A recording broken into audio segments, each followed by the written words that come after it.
Neden hırslısınız? Bildiğiniz gibi korkudan söz ettim ve korkunun bilincinde olmak bizim için çok önemlidir. Korkunun nasıl olduğunu biliyor musunuz? Dünyanın her yerinde korku tarafından saptırılmış, düşünceleri, duyguları ve eylemleri çarpıtılmış insanlar görebilirsiniz. Öyleyse korku meselesine olası her açıdan bakmalıyız. Sadece toplumun ahlaki ve ekonomik bakış açısından değil, aynı zamanda içsel psikolojik mücadelemiz açısından da. Daha önce belirttiğim gibi, dışsal ve içsel güvence için duyulan korku, zihni eğip büker ve düşünceleri çarpıtır. Umarım bu konu üzerinde azıcık da olsa düşünmüşsünüzdür. Çünkü konuyu ne kadar berrak düşünürseniz, hakikatin o kadar iyi görür ve bütün bağımlılık türlerinden o kadar fazla sıyrılırsınız. Büyüklerimiz muhteşem bir toplum kurmadılar. Anne babalar, bakanlar, öğretmenler, idareciler, din adamları güzel bir dünya yaratmadılar.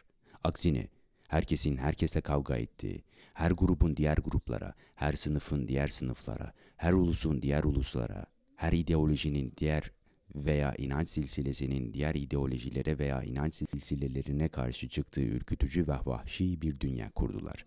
İçinde yetişip büyüdüğünüz dünya, yetişkinlerin kendi fikirleri, inançları ve çirkinlikleriyle sizi baskı altına aldıkları ıstırap dolu çirkin bir dünyadır. Ve eğer siz bu canavarca toplumu kurmuş yetişkinlerin çirkin modelini takip etmekten öteye geçemezseniz, eğitimli olmanın, daha da önemlisi yaşamanın ne anlamı olabilir ki? Eğer dönüp çevrenize şöyle bir bakarsanız, dünyanın her yerinde dehşet verici bir yıkımın ve insani sefaletin yaşandığını görebilirsiniz. Tarihteki savaşları okuyabilirsiniz ama işin aslını, şehirlerin tamamen harabeye çevrilişini, bir adaya atılan hidrojen bombasının tüm adayı yok edişini bilmezsiniz. Bombalanan gemiler toz duman olup havaya karışır. Sözde ilerlemenin yol açtığı korkunç bir yıkım var ve işte siz böyle bir dünyada büyüyorsunuz. Gençken iyi zaman geçirip mutlu olabilirsiniz ama yaşınız ilerlediğinde düşüncelerinizin ve hislerinizin bilincinde olmadığınız sürece savaşların, acımasız hırsların dünyasını, herkesin birbiriyle rekabet ettiği, sefalet, açlık, kalabalık ve hastalıkların kol gezdiği bir dünyayı ayakta tutmaya devam edersiniz. Öyleyse henüz gençken sadece sıkıcı sınavlardan geçmenize değil de bütün bu olan bitenler üzerinde düşünmenize yardımcı olacak doğru düzgün bir öğretmen bulmanız çok önemlidir, değil mi? Hayat ıstırap, ölüm, sevgi, nefret, gaddarlık, hastalık ve açlık demektir ve tüm bunlar üzerinde düşünmeye başlamalısınız. İşte bu nedenle sizinle birlikte bu meselelere girmenin, bu sayede zekamızı harekete geçirip bütün bu hususlarda esaslı fikirler edinmeye başlamanın kayda değer bir şey olduğunu düşünüyorum. O zaman evlenip düşüncesiz bir memur veya besleme makinesi olup kumdaki su gibi kendinizi kaybetmek için büyümezsiniz. Korkunun sebeplerinden biri hırstır, değil mi? Ve hepiniz hırslısınız. Peki ne hırsınız var? Bazı sınavları geçmek mi? Yönetici olmak mı? Yahut çok gençseniz belki de makinist olup trenleri köprüden geçirmek istersiniz. Fakat neden hırslısınız? Bunun anlamı nedir? Bunun üzerinde hiç düşündünüz mü? Yetişkin insanların nedenli hırslı insanlar olduğuna hiç dikkat ettiniz mi? Kendi ailenizde babanızın veya amcanızın daha fazla maaş kazanmaktan ya da daha yüksek bir mevki edinmekten bahsedip durduklarına hiç kulak misafiri olmadınız mı? Daha önce de belirttiğim gibi toplumumuzda herkes bunu yapıyor. Yani tepeye tırmanmaya çalışıyor. Hepsi falanca veya filanca olmaya gayret ediyor, değil mi? Memur, müdür olmak istiyor. Müdür daha yükseklere gözünü dikiyor vesaire vesaire. Birileri olmak için bitmeyen bir mücadele. Eğer öğretmensem okul müdürü olmaya çalışırım. Eğer okul müdürüysem yönetici olmaya heveslenirim. Şayet çirkinsem güzel olmak isterim ya da daha fazla tarih, daha fazla kıyafet, daha fazla mobilya, daha fazla ev, daha fazla mal, mülk. Hep daha fazlasını istersiniz. Her ne kadar bu hırsınızı bir sürü sözcükle örtbas etmeye çalışsanız da sadece dışsal açıdan değil, aynı zamanda manevi olarak bir başkası olmaya özeniyorsunuz. Bu durumu fark etmediniz mi? Ve bu durumun gayet yerinde olduğunu sanıyorsunuz, değil mi? Tamamen normal, doğru bir durum olduğunu düşünüyorsunuz. Peki hırs bu dünyada neler yaptı? Çok azımız bu mesele üzerinde kafa yoruyor. Bir şeyler elde etmek, başarmak, birinin önüne geçmek için çırpınıp duran bir insanı gördüğünüzde onun kalbinde yatan şeyin ne olduğunu kendinize hiç sordunuz mu bilmiyorum. Kendiniz hırslıyken manevi veya maddi anlamda bir başkası olmaya çabalarken kalbinizden geçenlere bakarsanız korku kurdunun içinizi kemirdiğini sezebilirsiniz. Hırslı insan en korkak insandır. Çünkü kendisi olmaktan korkar. Olduğum gibi kalırsam hiç kimse olamam.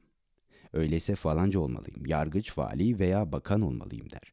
Bu süreci çok yakından izlerseniz sözcüklerin ve fikirlerin perdesinin ötesine mevki ve başarı duvarının arkasına bakarsınız. Orada korkunun yer aldığını görürsünüz. Çünkü hırslı insan gerçekte neyse ondan korkar. Kendi içinde taşıdığı benliğin önemsiz, zavallı ve çirkin olduğunu düşünür. Yalnızlık tam bir boşluk hisseder ve bu yüzden gidip bir şeyler başarmalıyım der. Böylece ya Tanrı adını verdiği başka bir hırs türü olan varlığın peşinden gider ya da bu dünyada falanca veya filanca olmaya çabalar. Bu yolla yalnızlığını, gerçekten çok korktuğunu, içsel duygusunu örtbas etmiş olur. Ondan kaçar ve hırs bu kaçışın aracı haline gelir.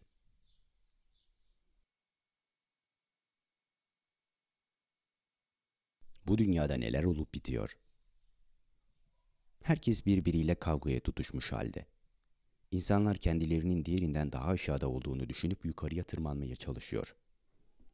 Ne sevgi var, ne aldırış, ne de derin düşünce. Toplumumuz insanın insana karşı verdiği sürgit mücadeleden ibaret. Bu mücadele falanca veya filanca olma hırsından kaynaklanıyor. Ve daha ileri yaştaki insanlar sizi hırslı olmaya özendiriyor. Sizi bir şeye denk tutmak, zengin bir adam veya kadınla evlendirmek, etkili arkadaş edinmenizi sağlamak istiyorlar. Kalpleri çirkinliklerle dolu olan bu korkak insanlar sizi kendilerine benzetmek istiyorlar ve sonuçta siz de onlar gibi olmak istiyorsunuz. Çünkü bunun şatafatını görüyorsunuz. Vali geldiğinde herkes onu alkışlamak için başını eğiyor. Çelekler sunuyor, konuşmalar yapılıyor. Valinin hoşuna gidiyor bu. Tabii sizin de. Valinin amcası veya bir memuru sizin tanıdığınız çıkarsa bundan onur duyuyorsunuz. Ve onun hırsına, başarılarına karşı hayranlık duyuyorsunuz. Böylece bu gaddar toplumdaki eski kuşağın çirkin ağına kolayca takılıp kalıyorsunuz. Ancak hep uyanıksanız, ancak korkmayıp kabullenmiyor, aksini her zaman sorguluyorsanız, ancak o zaman o ağa yakalanmaz, farklı bir dünyayı yaratmak için ağın ötesine geçebilirsiniz. İşte bu nedenle doğru mesleği edinmek çok önemlidir. Meslek sözcüğünün anlamını biliyor musunuz bilmiyorum. Yapmayı sevdiğiniz, size doğal gelen şey demektir. Her şeyden önce eğitimin işlevi de budur. Sizin özgürce yetişmenizi, böylece hırstan kurtulup doğru mesleği edinmenizi sağlamak. Hırslı insan asıl mesleğini asla bulamaz. Zaten bulmuş olsaydı hırslı olmazdı. Öyleyse asıl mesleğinizi, kendi doğal yaşam tarzınızı, gerçekten yapmak istediğiniz işi ve yaşamak istediğiniz hayatı bulmanız için zeki ve korkusuz olmanıza yardım etmek, öğretmenlerin, müdürün sorumluluğu altındadır. Bu da düşüncede devrim yapmaya ima eder. Çünkü mevcut toplumda nutuk atabilen insan, yazabilen insan, idare edebilen insan, büyük bir arabaya sahip insan el üstünde tutulurken, bahçıvanlık yapan insan, yemek pişiren insan, ev inşa eden insan küçümseniyor. Bir inşaatçıya, bir yol işçisine, bir taksi şoförüne veya bir ameleye bakarken ne hissettiğinizi hiç düşündünüz mü? Onu büsbütün hakir gördüğünüzü hiç fark ettiniz mi? Size göre o var mı yok mu belli bile değil. Ona aldırış etmiyorsunuz ama eğer bir insanın bir ünvanı olduğunda, bankacı, tüccar, guru veya bakan olduğunda hemen ona saygı gösteriyorsunuz. Fakat eğer asıl mesleğinizi bulursanız bu kokuşmuş sistemin tamamen yıkılmasına katkı sunabilirsiniz. Çünkü o zaman ister bahçıvan olun, ister ressam veya mühendis fark etmez, bütün benliğinizle sevdiğiniz bir şey yapacaksınız ve bunda hırs yer almayacak. İçinizin derinliklerinde yatan duygu ve düşüncelerinize göre bir şeyi tam hakkını vererek kusursuz yapmak hırs değildir ve bunda korku da yer almaz. Asıl mesleğinizi bulmanıza yardım etmek çok zordur. Çünkü bu öğretmeninizin her birinizin yetilerine büyük ölçüde dikkat kesilmesini gerektirir. Onun korkusuzca sorgulamanıza, araştırıp keşfetmenize yardımcı olması gerekir. Bir yazar, şair veya ressam adayı olabilirsiniz. Ne olursa olsun. Eğer işinizi sahiden seviyorsanız hırslı değilsinizdir. Çünkü sevgide hırsa yer yoktur. O halde henüz gençken zekanızı harekete geçirip asıl mesleğinizi bulmanıza yardım etmek çok önemli, değil mi? İşte o zaman hayatınız boyunca yaptığınız şeyi seveceksiniz. Bu da hırsın, rekabetin, mevki ve itibar için didişip durmanın sol bulması anlamına geliyor. Ondan sonra belki yeni bir dünya yaratabilirsiniz. O yeni dünyada yaşlı kuşağın bütün çirkin şeylerine, savaşlarına, kötülüklerine, ayrılıkçı tanrılarına, hiçbir anlam ifade etmeyen hainlerine, baskıcı devletlerine ve şiddete yer olmayacak. İşte bundan dolayı öğretmenlerin ve öğrencilerin sorumluluğu çok büyük.